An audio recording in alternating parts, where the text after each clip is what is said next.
नमस्कार दोस्तों, अगर आप हमारे इंजीनियर्स पॉइंट झांसी चैनल पर नए हैं तो सबसे पहले चैनल को सब्सक्राइब करें।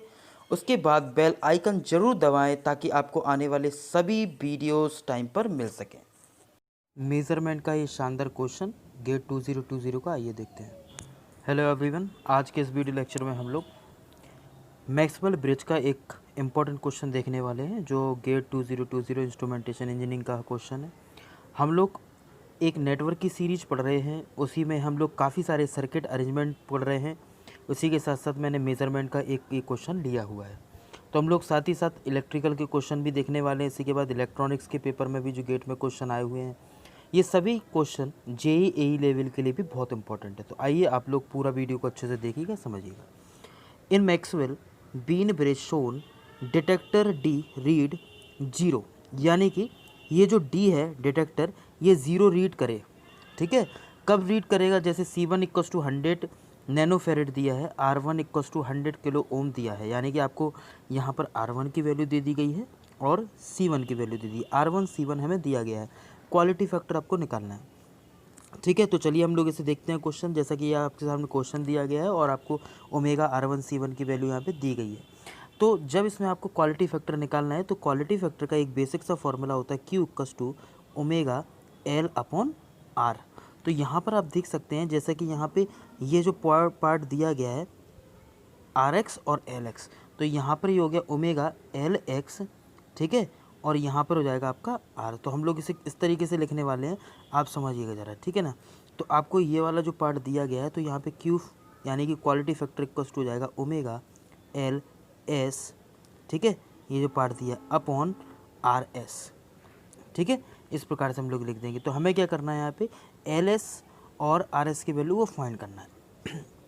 तो अब हम लोग क्या करेंगे, इसमें जब भी ये अगर ये बैलेंस कंडीशन में है, तो बैलेंस कंडीशन के केस में इसमें अगर हम लोग फाइंड कर रहे हैं रेजिस्टेंस के फॉर्म में, तो यहाँ पे नॉर्मली बनेगा RS into R1 equals to R2 into R4, और यहाँ पे RS की वैल्यू निकल के हमारे पास आ जाएगी R2 R4 अपॉन R1। तो मैं यहाँ पे जो क्वेश्चन यहाँ पे सॉल्व कर रहा हूँ वो सिर्फ हम यहाँ पे नॉर्मल वे में फॉर्म करेंगे, डायरेक्टली रियल और इमेजिनरी पार्ट लेके। तो पहले मैंने रियल पार्ट लिया, तो आप देख सकते हैं R1 R2 R1 RS जिसे हम बोलते हैं, है ना। तो हमने यहाँ पे R1 का पार्ट लिया, एक RS का पार्ट लिया, तो ये RS ही R2 की तरह बिहेव कर रहा। ये मतलब एक प्रकार से देख सकते हैं आप, है ना। यहाँ पे R2 इंटू R4 हो गया, तो R1 इंटू RS और बराबर हो गया R2 इंटू R4। तो ये बीन ब्रिज का कंसेप्ट हो जाएगा, ये बीट स्टोन ब्रिज का कंसेप्ट हो जाएगा, जो कि इसे क्या कर रहा है, ये बैलेंस कर रहा है। तो RS की वैल्यू हमारे पास आ गई R2 R4 अपॉन R1, यही आपका RS है, ठीक है।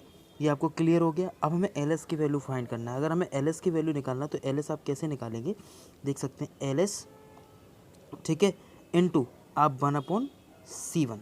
तो LS ये जी दिया गया और ये हो गया C1 इक्वस टू, हम लोग इमेजिनरी पार्ट लेके सॉल्व कर रहे हैं, चूँकि इंडक्टेंस और कैपेसिटेंस जी ओमेगा होता है इसमें, तो इमेजिनरी पार्ट को शो करते हैं, ठीक है।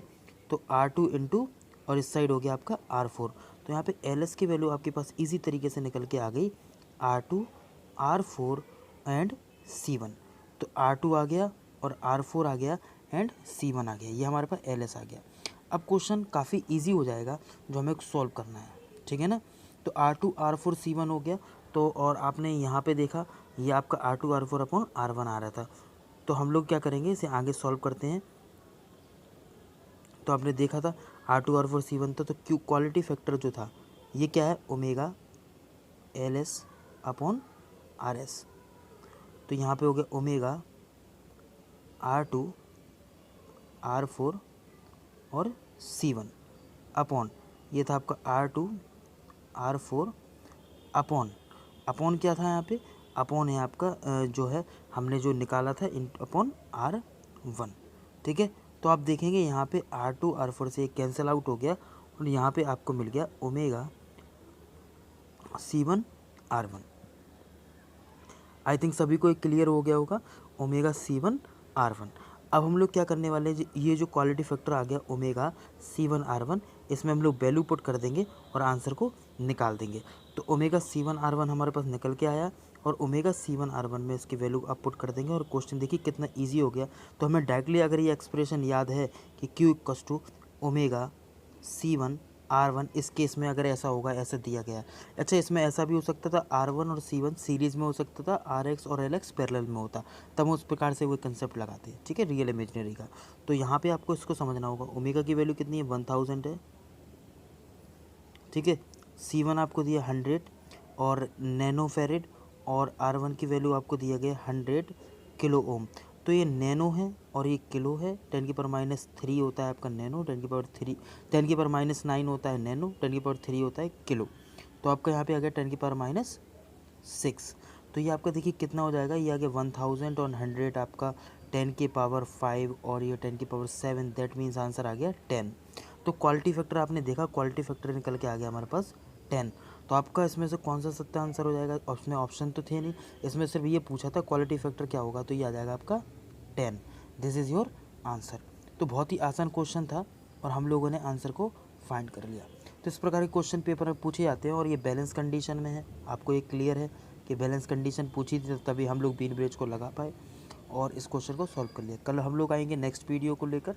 तो आप इसी तरीके के क्वेश्चन लगाते रहिएगा, समझते रहिएगा। UPPCL, DMRC, LMRC, PSUs के लिए ये वीडियो काफ़ी इंपॉर्टेंट है। If you like this, subscribe the channel and share the video. नमस्कार, शुक्रिया, आदाब, जय हिंद।